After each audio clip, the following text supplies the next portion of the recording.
ডিসেম্বরের মধ্যে জাতীয় নির্বাচন আয়োজনের দাবিতে একমত বিএনপি ও হেফাজত ইসলাম। সেজন্য দ্রুত নির্বাচনী রোডম্যাপে দেওয়ার দাবি জানিয়েছেন বিএনপির স্থায়ী কমিটির সদস্য সালাহউদ্দিন আহমেদ। একই সঙ্গে জুলাই আন্দোলনে মানবতা বিরোধী অপরাধ মামলার বিচার দ্রুত শুরু করতে ট্রাইব্যুনালের সংখ্যা বাড়ানোর দাবিও জানান তিনি। জান্নাতুল মোহনার রিপোর্ট। শনিবার সন্ধ্যায় গুলশানে বিএনপি চেয়ারপারসনের রাজনৈতিক কার্যালয়ে লিয়াজো কমিটির সঙ্গে বৈঠক করেন বিএনপি মহাসচিব মির্জা ফখরুল ইসলাম আলমগীর, স্থায়ী কমিটির সদস্য সালাহউদ্দিন আহমেদ এবং হেফাজত ইসলামের মহাসচিব সহ অন্যান্য নেতারা। বৈঠক শেষে বিএনপির স্থায়ী কমিটির সদস্য সালাহউদ্দিন আহমেদ জানান, দৃশ্যমান অগ্রগতি নেই আন্তর্জাতিক অপরাধ ট্রাইব্যুনালের। সংখ্যা এবং লোকবল বৃদ্ধির পাশাপাশি বিভাগীয় পর্যায়ে ট্রাইব্যুনাল গঠনের উদ্যোগ সরকারকে নিতে হবে।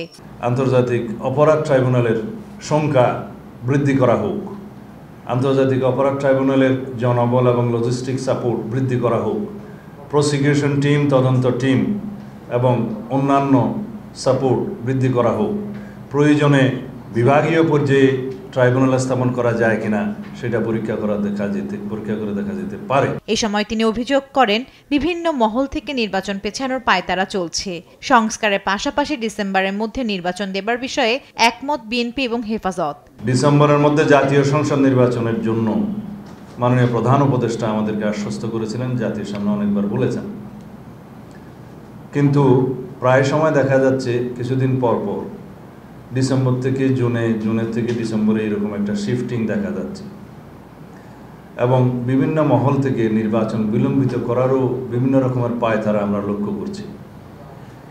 আমাদের জোরালো দাবি, মাননীয় প্রধান উপদেষ্টা অতি অবশ্যই খুব দ্রুত নির্বাচনের রোডম্যাপ দিবেন, যাতে ডিসেম্বরের মধ্যে জাতীয় সংসদ নির্বাচন অনুষ্ঠান করা যায়। সেই দাবির সাথে ওনারা একমত হয়েছেন এবং সেই জন্য তারা হেফাজত ইসলাম বাংলাদেশ এবং তার অন্তর্ভুক্ত রাজনৈতিক দলসমূহের পক্ষ থেকে তারা যথাযথ কর্মসূচি প্রণয়ন করবেন কিনা ওনারা এটা চিন্তা করে দেখবেন।